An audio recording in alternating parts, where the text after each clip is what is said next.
The origins of VR are sort of in classic science fiction, but now they're being used every day by psychological researchers. Because the massive benefit of VR is that it actually allows researchers to study human behaviour under conditions that are highly immersive and which closely represent the real world, but yet remain under total control of the researcher. My name is Matthew Fysh. I'm a cognitive psychologist working at the University of Kent, and I'm currently working on a project with Target 3D where we'll be creating realistic, multi-realistic person avatars. So avatars that look like the person upon whom they're based, also move like them and talk like them. I would hope that the avatars that come from this business collaboration could change the way that psychologists study social interaction in virtual reality. Because the more realistic the avatars, the stronger the theories that we can generate about human cognition in the real world.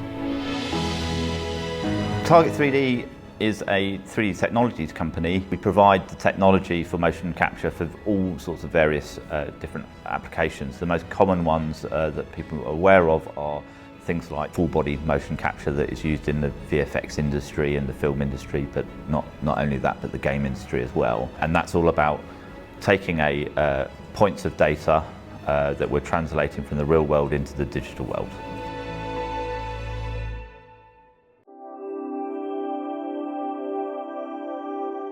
This is a previous collaboration with Target 3D. They created for us a virtual reality airport, and these avatars, their head scans are stuck onto pre-made bodies.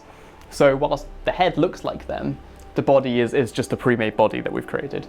Now what I want to do is scan a full person and also motion capture them. So not only does their avatar look like them, but it also moves like them and behaves like them and ultimately will speak like them as well. In anything to do with kind of the digital world, in avatar creation or VFX or anything to do with simulation, the pipeline or workflow from start to finish is the most important thing. You may have the best technology in the world, but if it doesn't fit within a workable pipeline or takes forever to get to the end result, then it's useless. You can spend hundreds and hundreds of hours of getting a really nice result if you've got all the budget in the world and all of the time in the world, but that's just not practical or effective in certain methodologies. So we're always striving to improve our pipelines to reduce time, and keep the highest fidelity possible. So when working with universities or researchers, it gives us the ability to discover new techniques, pipelines that can be applicable for different vertical markets. So for me, the understanding of a workflow and the importance of a workflow has become really apparent here, because when Target 3D asked me for a workflow, my initial thought was, yeah, I'll just write down what I do for you. But what they mean by a workflow is a very systematic series of steps for avatar generation, which can be easily replicated by anyone who's using it, so that the workflow itself is actually the product.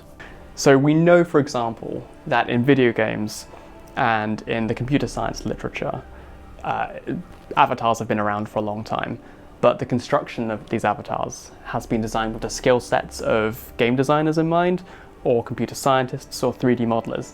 As psychologists, we simply don't have those expertise. What I've done is I've tried to make a workflow that can actually enable behavioral researchers to make avatars for their research. And my hope is that these avatars we've created will actually change the landscape of psychological research on person interaction. On this project, success for us would be able to have created a pipeline that enables us to almost spin off or have an offering to industry that we can, for want of a better word, capitalise on.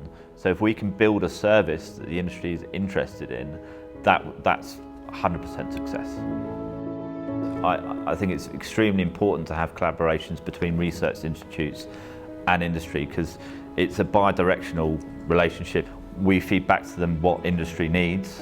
Universities have the ability to rationalise research better than the commercial world, but also there's that element of, well, if we can teach the university what we need, then the university can react to that to teach students so that they can come out into industry and be part of industry once they've graduated.